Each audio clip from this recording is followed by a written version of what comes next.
Hey, what's up? This is J. Lucky Henry. So today we're going to talk about how not to get sued, part 2. Get ready. This is J. Lucky Henry, Keller Williams agent in the greater Boston area. You won't believe how many people need to get real. R-E-A-L, Real Estate Explained amazingly by Lucky in 90 seconds, give or take. Welcome back. It's J. Lucky Henry. So this is part 2. We did part 1, had great feedback from it, right? Check the link out here if you want to see that, or actually we'll put that link in the description so you can get to it, right? But this is part 2 on how not to get sued as a new landlord. So if you want to have control over who your tenants are, right? And you know, or you should know, and I'm about to tell you, it's illegal to discriminate against who tenants are on your property.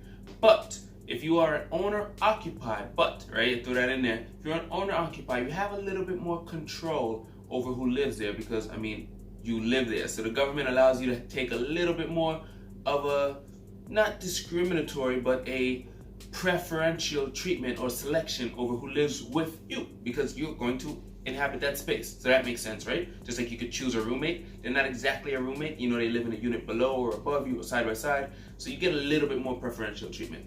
But let's say you are not the owner-occupied type. This is a hard money deal. This is a convention or whatever. You're not living there. So it's just an investment. How do you not get sued when choosing a tenant to live there? Real easy tip.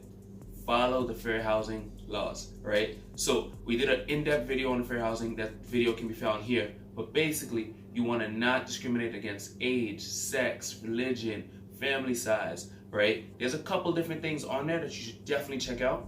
But I'll tell you what's not on there is income restricted. So income restricted is not. And in fact, some states even go as far as allowing you to decide you don't want to have someone live in your property based on their occupation, right? Let's say maybe they're a lawyer and you're like, whoa, why would you not want a lawyer? They make good money. It's not about them paying rent per se. It's about the fact that lawyers like to sue.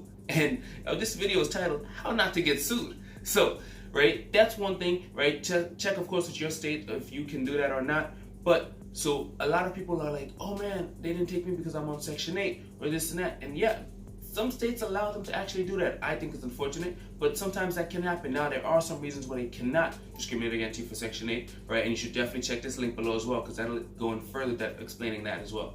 So another way you cannot get sued as a new landlord is by making sure you understand how to work with the Fair Credit Reporting, right? And how you can use that to determine if you're going to let someone lease, borrow, rent your apartment. So when you're using the credit report, some states allow you to charge the applicant for it, the tenant, potential tenant. Some states don't. If your state doesn't, I would recommend not doing it and paying for it yourself or having the broker you hired to list your property do it. However, if you once you have the credit report and you determine that you don't like this person based on their credit report, you do not want to let them have the apartment or lease the apartment, then you must give them an adverse notice. You must provide them with this adverse notice, letting them know that because of this credit report, you no longer are interested in letting them lease the apartment. Let them know which credit report you use so that they can go and check that information out for themselves.